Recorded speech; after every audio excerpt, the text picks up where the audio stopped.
celebration of women in Kenyon. I'm going to be hosting and moderating the first panel, but before we get started, I want to invite President Decatur to come up and make some opening remarks, and then we will move on with the first panel.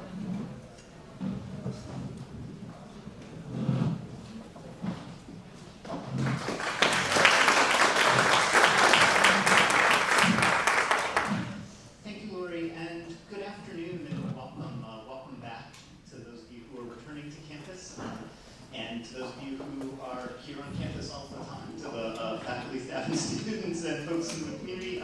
Thank you for coming out this afternoon for what is really a special occasion for great conversation, great discussion, and also an opportunity to honor Professor Bryn Edwards upon her retirement.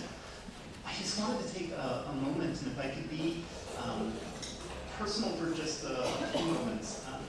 I came in, when I came to college, I didn't study at Kenyon, studied at a similar place.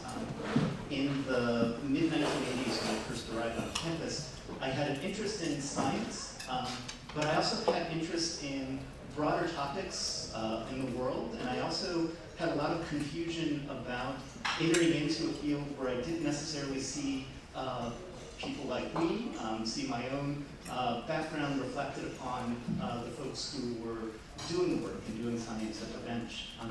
And at some point, while I was, I believe actually a sophomore student, I ended up being introduced to a range of texts around feminist approaches to science. I think if I recall, it was one of my biology professors who had sort of talked about Barbara McClintock, giving me a copy of A Feeling for the Organism, and sort of launched me on a set of readings. And what I found through that was the notion that these things that I had been told, or at least in popular assumptions, were completely separate in terms of a concept of feminism, what feminism could do in a broader social context, a broader societal context, and what the study of science meant. There had been this notion that those two things were separate and should never intersect. And what I began to realize and understand is that there's a great deal of power that comes when you see the role that feminism can do in transforming the type of work that happens in science and the future direction that science takes as it goes on to evolve. And so it is actually very cool for me from a personal standpoint to be a part, just a small part of this afternoon in honoring the work of Professor Edwards in the sense of, those pioneers who brought that to the classroom and brought it to the larger context of teaching at a time when that was not seen as not only not mainstream, but seen as something that was potentially threatening to the way in which education advanced.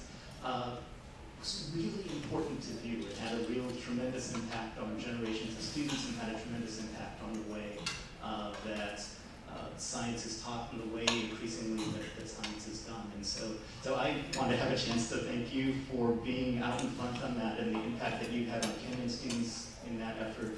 And just those reflections, as I was telling Bryn earlier, that like any good event, this event led me to do homework.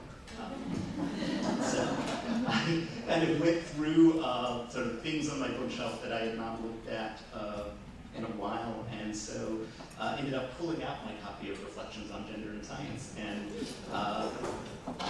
there's a section at the end that Heather mentions that, and she's talking in this case about Barbara McClintock's work. It says, her work implies that what could happen to science when women are truly represented in it is not simply or even the addition to the male kind of creative vision of a women's vision, but I suggest a thoroughgoing transformation of the very possibilities of creative vision for everyone.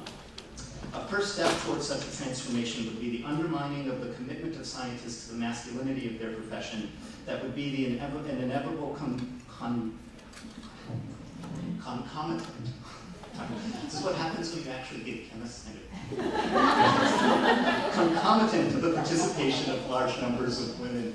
And I think that notion that when we talk about the importance of including women in science, and I'd expand that to include people of color in science and other folks who've been underrepresented, we're not talking about it just because it's important to have broader representation across the board, but that by bringing in people who have different experiences, different perspectives, by putting topics on equity and inclusion on the table in the science lab, in addition to being on the table at other places, you really begin transforming the nature of the work itself. You begin changing the types of stories that lead to the explanations that are generated by science. You change the types of questions that people are asking, and the types of issues that come forward. And so I think this is going to be an interesting chance today to reflect on both the history of women at Kenyon, the role of women in science in general, and I think a great moment for us to recognize and reflect upon the leadership of Professor Edwards and helping to blaze that trail here at Kenyon.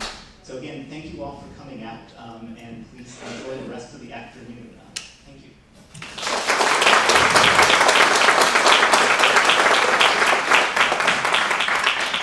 Let me invite the panelists to come on up. We decided to kick off the symposium that we would go back to the beginning. When Ren Edwards arrived in Gambier in 1978, women had been a part of the student body for only 9 years. And so, in a sense, both among the faculty and the student body, there were growing numbers of women being present. So we decided to begin at the beginning, to begin with the first class of women at Kenyon. Actually, we have about the first 3 or 4 represented here today, but you get the point. Anyway, I'm quickly going to announce the panelists, and I'm going to let them have as much time as we can possibly give them.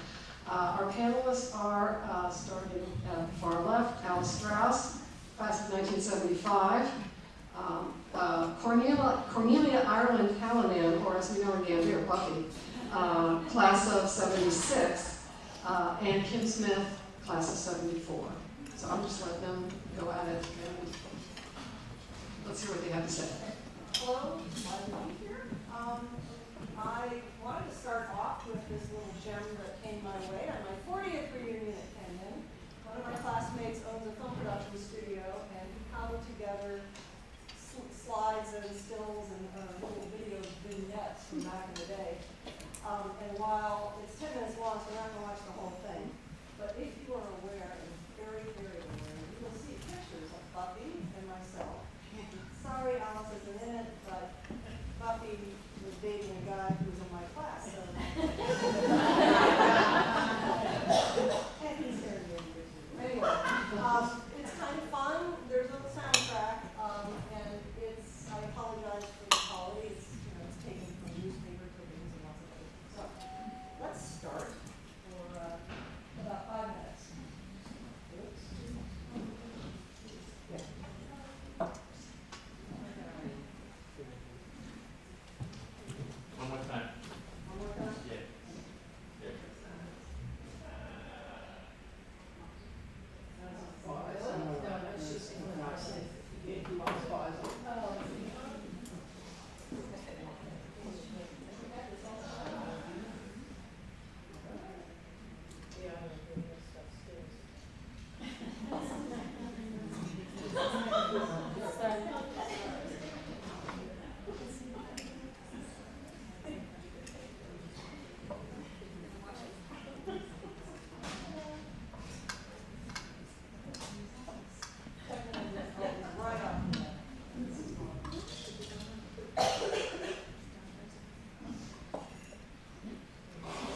I love this.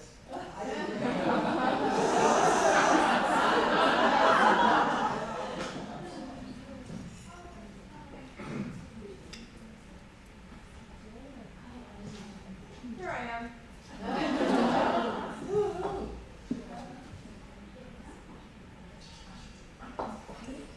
I'm sorry, Mrs. Malice. That's David Horvitz. Yeah. What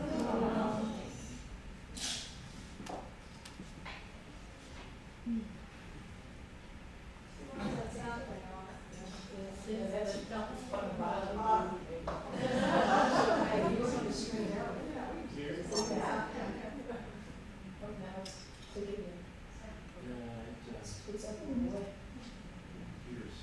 Those are the peeps.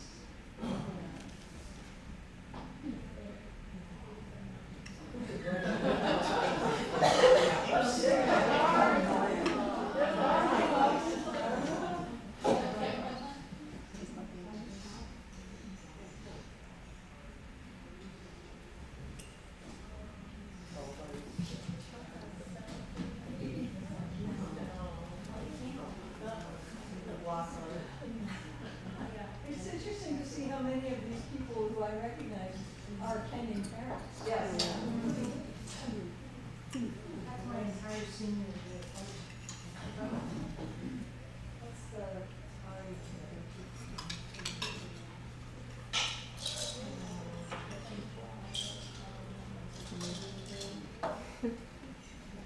those plain cut colors.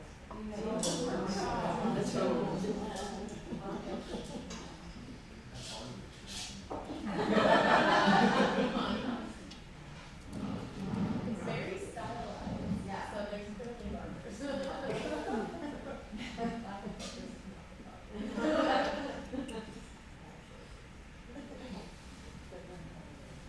Are these minutes from collection of years, or? The fellow who put this all together, a classmate of mine, he apparently put a call out. I wasn't on that list, but I was surprised and pleased to get this. And he cobbled it all together from either slides or, stills or something that people. So it could have been from 71 to 74? Well, the picture, the stills like me, when I was, that was my baby book picture, that was 1970. But I think most of these are, probably throughout the. One thing you might notice is how open containers were on campus. There's a big difference, in just the whole culture.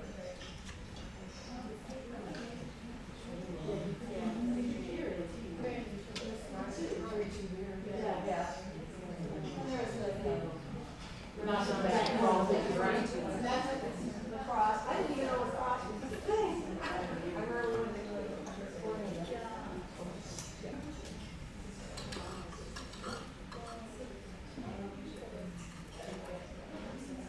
So what was the ratio of women to men in this one? My senior year, well, I was going to get into that in a little while, but when I first came here, it was about high side of 2 to 1, maybe 3. There's on the roof, there's okay, well, we don't have any 5 minutes to give you an idea. There's 4 minutes of it, but it's much the same thing, just people together and they're doing what they do best. Oh, well, you're in the so you can stop it. So, in fact, you can come. All right.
case moving forward into the future of graduation, I would say on average, half the women left those classes. They didn't graduate with us. And I suspect there were a lot of reasons for it. I love it. I didn't have a lot of issues with it. And I want to also say at this point that my experiences are certainly can very much be different from Buffy and Alice's. But I had a very enriching and good time here, and I loved it. And I still think so. And I think when you come here first, as those of you who, speaking to the young women students here who have come to visit with us today, honestly, you wanted to go to a small liberal arts college, and you came to Kenyon, and for a lot of the same reasons that I did. I mean, the campus was beautiful, it was kind of exciting, the reputation that it had academically, but the big difference with us coming, with me, as the next step up, was the fact that the tradition here had been all men for 145 years before I got here. And so that was a big change, and so what you do, you want to go to this great college, a little scary, because you're part of the new wave of people coming in with a whole different view. It's a little scary, and I know I was, but I was also excited. And I'm a big tradition person, so that part was very appealing to me. At the same time, I was a little sad that I was kind of ruining the tradition, but I got it. So anyway, one of the first things social-wise that happened when we went on campus was you got this little thing called a baby book, and this is a reproduction, so it was given to us again on our 40th, as our 43 years in total. But it was like a scorecard in some ways. It's very offensive when you think about it these days, but at the time, just that's the way it was. So it was a thing for freshmen, men and women, and it had pictures of all of us. It said, our picture, where we went to high school, and it was a huge thing for upperclassmen, men, to get so that they could basically go through and check off who they thought was potentially somebody they'd like to get to know. Men too, it wasn't just for women. Right, yeah, just because they each had their own baby books. And honestly, I was known to look at the men's baby book. They do my thing too.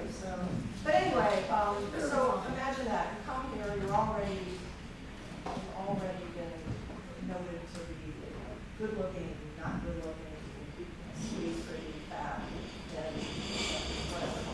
So I can understand why a lot of people, when they first got here, they didn't know what to do with that. And I remember too, you come in and you had 2 dorms to choose from, McBride and Madeline. They were all same sex, they were all female, there were no co-ed dorms. Eventually, Cable's came up. No. Alice said not legitimate. But that was one of the things too that happened. We had specific hours when men could be in our dorm rooms, and that's when the legitimate part comes in. I mean, if you had a first floor room, we were very popular because the guys could get in your dorm room through the window, and that was that. But by the time I was, I think the second semester of my freshman year, we had done away with parental, so you could have men spend the night if they wanted to. It was much, beginning from the very straight lace. We had our own dean, Dean Crozier. We were a coordinated college. We were not part of Kenyon at that point. Which is odd because when I came here, I didn't even think about it. I just knew that I was in the same place as there was a college. And I had classes with men. I had the same faculty as men. I was part of this college, and so for a long time, I didn't even think of this coordinate thing. But obviously, there were rules that had to be followed, and probably some rules that took some getting used to for the college as well. It had been all men for all those hundreds of years, 140-something years, and now they have women on campus, so we had to make some changes, obviously. So there were some changes that we began to feel a little bit like we were in the 20th century at that point. We couldn't sign the matriculation book until 1972, and I remember in October of 1972, big day, I signed the book. And my husband, who's a Kenyon grad, graduated in that class of 72, he pointed out that at that point, in the fall of 1972, all the whole men's classes were gone. That was it. The last men's classes were gone, and so I don't know, the powers of be decided that this would, diplomatically would be a good time for women to be able to sign the matriculation. So that was, Don Logan used to tell the story of being at Founders Day when the first year students take the matriculation oath. And at that first, I guess I realize now, it was at that first Founders Day when there were women students on campus, the president said, "Men of Kenyon, stand up and take the oath." And the women, we're not allowed, we're not allowed. Good point. So we also, at the freshman end of campus, which is your north end of campus, we also ate most of our meals in Gun Commons at the time.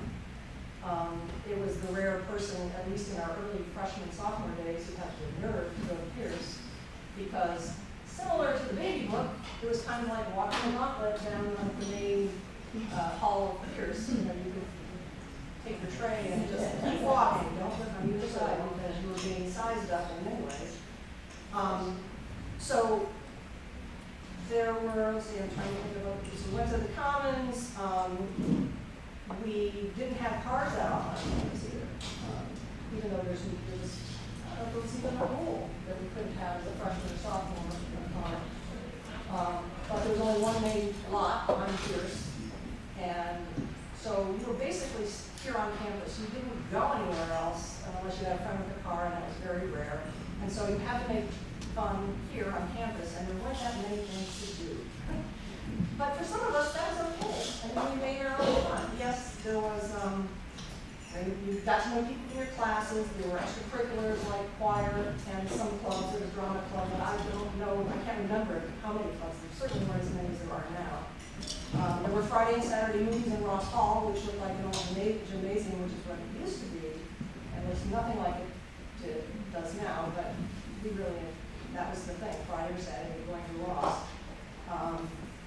Went to plays at Hill Theater, the sporting events, like I said, I didn't even know there was a cross. I didn't go to them that often. But going to a football game to watch the AD men fraternity be the cheerleaders was pretty much the high point of any of those football games. Let's see. Faculty homes, when faculty really had to live on campus, with a 15-mile radius rule for the faculty couldn't. 10 miles. No, 4, and then. Well, yeah, it's, I can't remember the progression, but the point was you had to live really close to campus, and so I was a classical civilization synoptic major, and so I found, and as you may also have forged a relationship with a major department that you were with, or even some faculty that you really had a good bond with. And often you would be invited to dinners at their house. The fraternities were the main social, again, this is my, may not have been freaky times, but I had a lot of friends who were in fraternities, and people on the weekends would just go from lounge to lounge to lounge. They were the specific lounges of those fraternities. Now I know it's different. That you can't call the deep lounge is not the deep lounge because that's, everybody supposed to have access to those things. But at the time, yes, there was a great deal of drinking, there was a great deal of carousing, and the interesting thing was how many faculty members were also at those parties. I mean, because that was it. There was really nothing else to do on the party, or just, even to Faculty were also required to attend the student body. right, and faculty were advisors to fraternities, so each fraternity had a faculty advisor. Barry Lennox and his wife dancing in the deep lounge.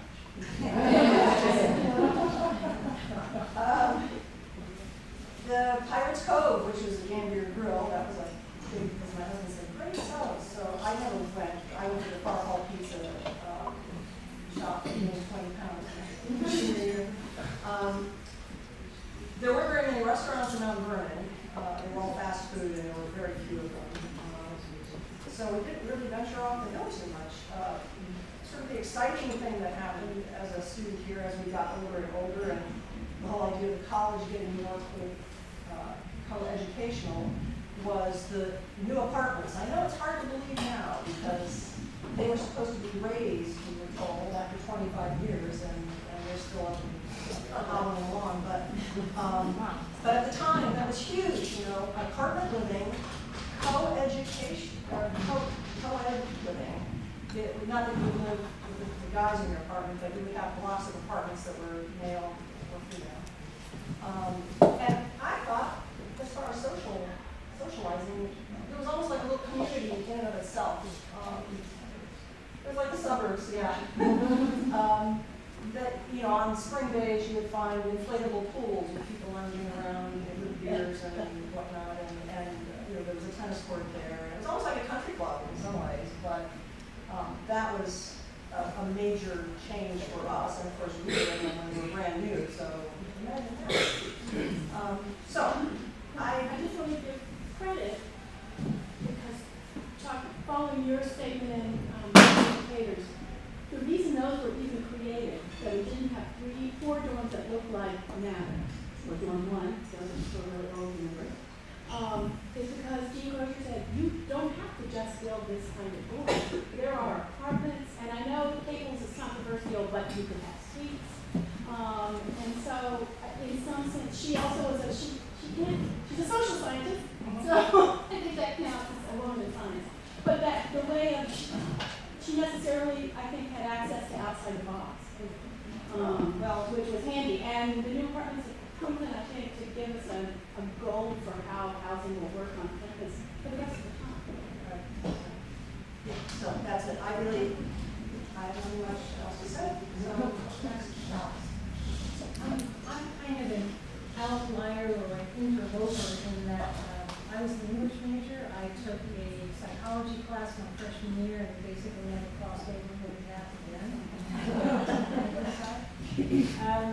I was going to talk about sort of the men and women ratio while we're here. Kim's covered some of the statistics. There were female faculty when I came. There were few and far between. Harlan Marley, who recently died, was the first tenured woman faculty member here. She was a formidable personality, but she made it easy, I think, for the rest of us to have our own personality here as well. As an English major, I had a pretty balanced number of both male and female faculty members. I think Liz can verify this. I think at the beginning, a number of the female faculty were spouses who had come here. There were ones in the large department, or they filled in if somebody was away on spouse or something like that. But we began to hire women faculty deliberately during my time here.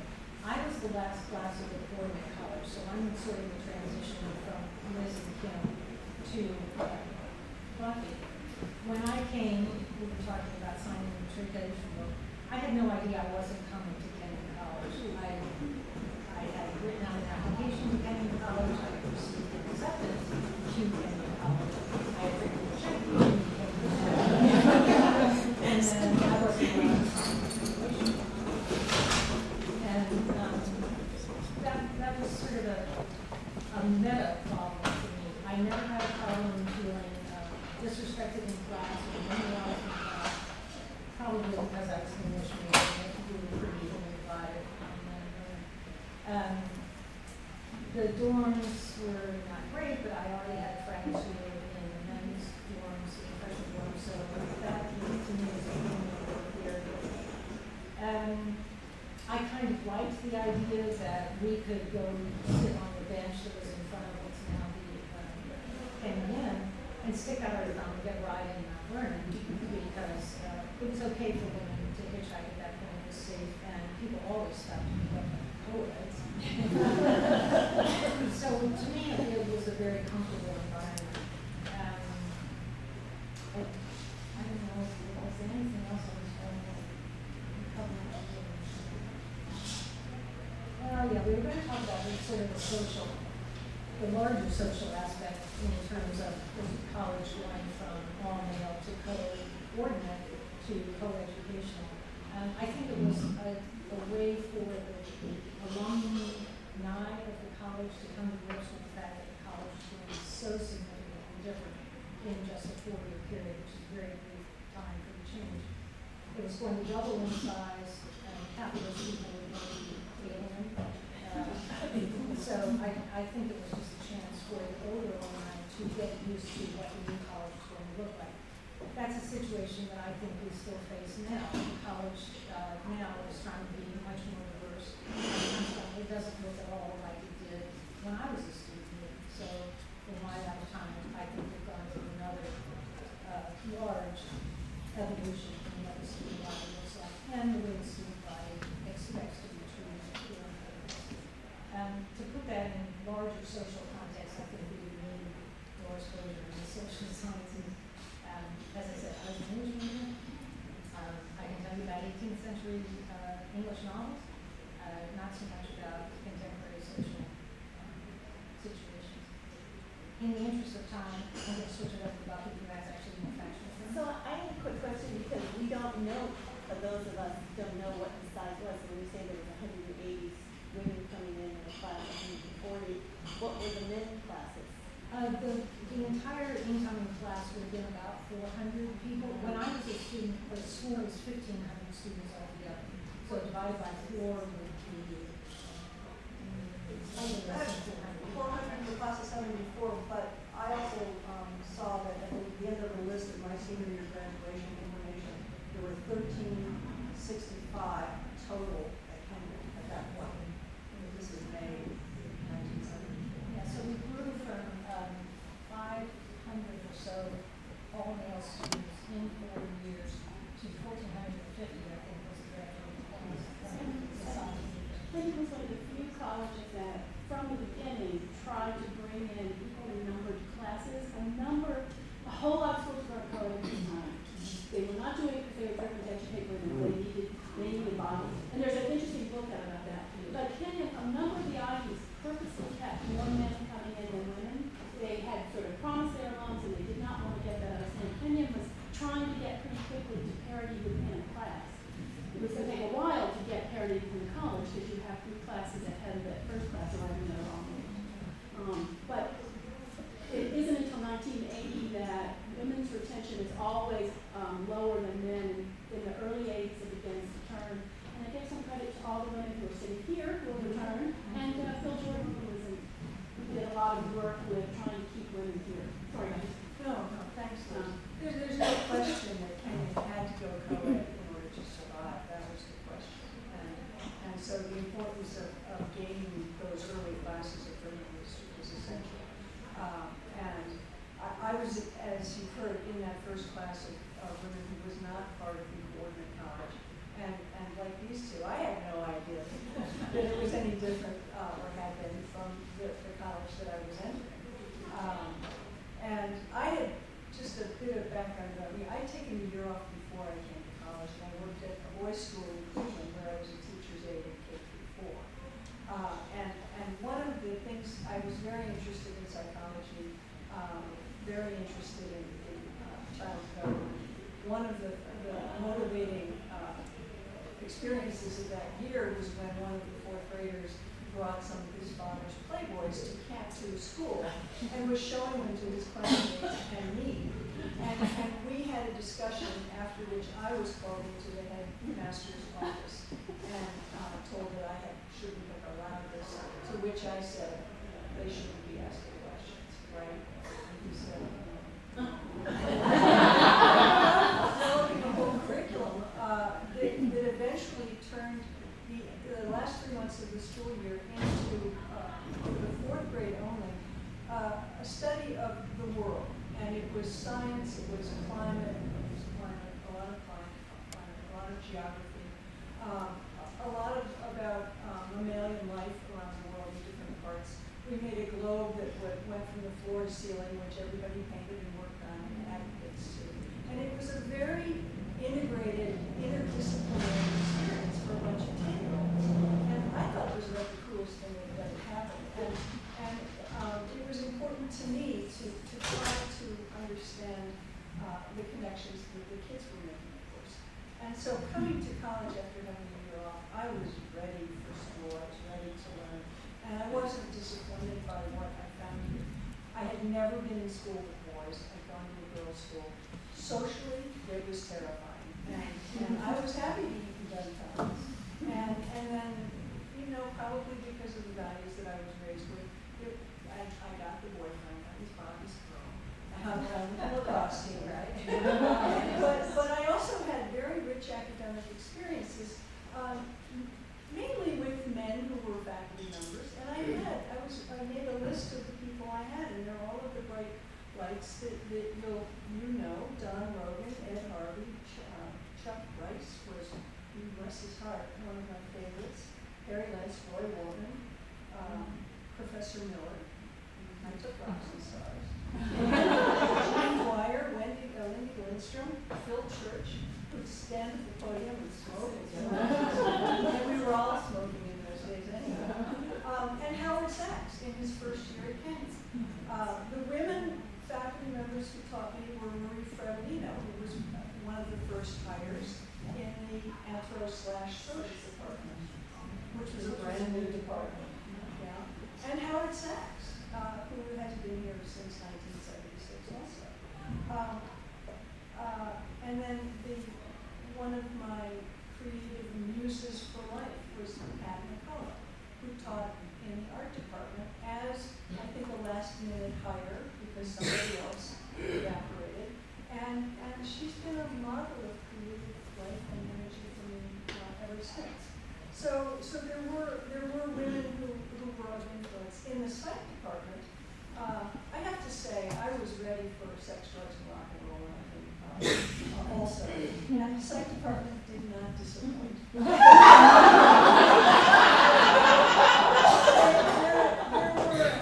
It certainly was considered a natural and a social science. It bridged both of those those divisions and wanted to satisfy requirements in either of those, in that department, in either of those divisions.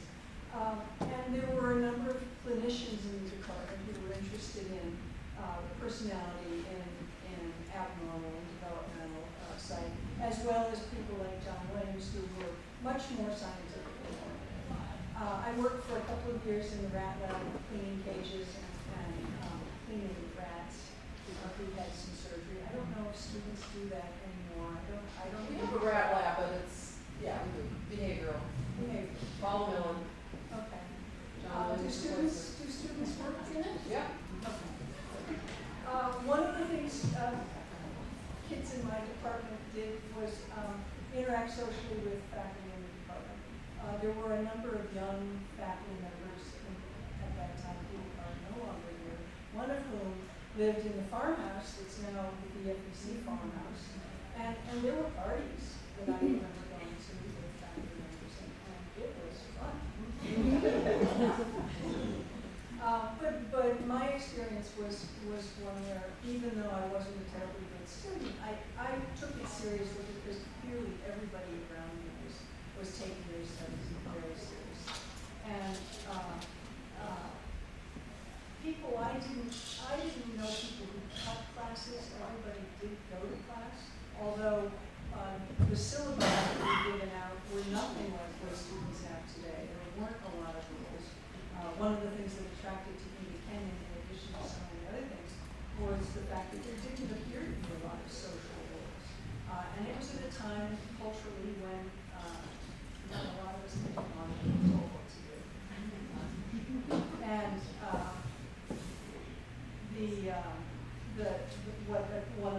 what attracted me to one of the things that attracted me was that there was no phys ed requirement, and there were no sororities.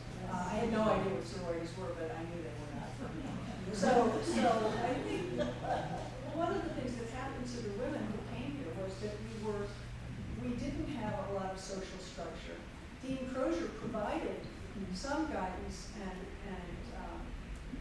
cohesion for the women who came when she was here. But for the most part, we were all kind of alone together and had to make our own way with this unwritten social curriculum that clearly involved a lot of partying, a lot of drinking. We didn't have the word date rape, but that happened a lot. And And I think that probably accounts for some of the attrition that went on. I have a couple of college roommates who never wanted to come back, and they finally came back last year for the first time in 40 years.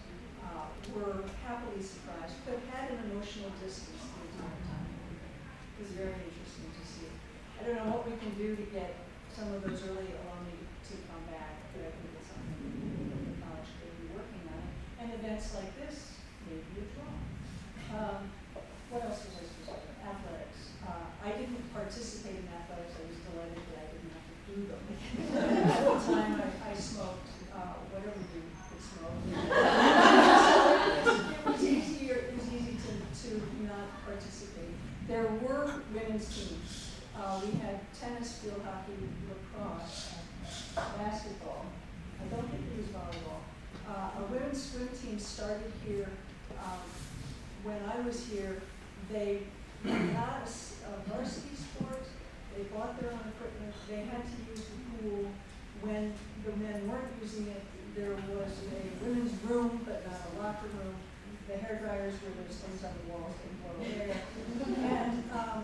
And in fact, there was no varsity soccer team for 25 years because there was only one soccer club in this regard. So, were the women blocked in that regard? I wonder. Who would have done that? There was one women's coach, Karen, which was a female coach, and well, Title I was too. So yeah, so things really, there were attempts to change, but there was no money to change. And that was no space. And no space, absolutely. No sharing. And no sharing. Yeah. Because that Schaefer was in the wall. Schaefer was there was no capital in the first one. Right. Yeah. The field house. There was a field house, and it was old and moldy and the British one. So,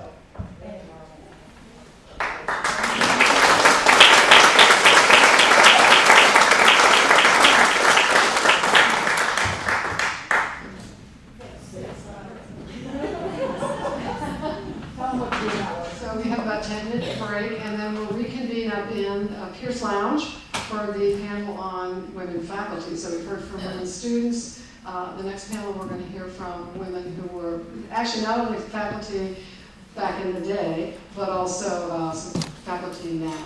So kind of then and now panel.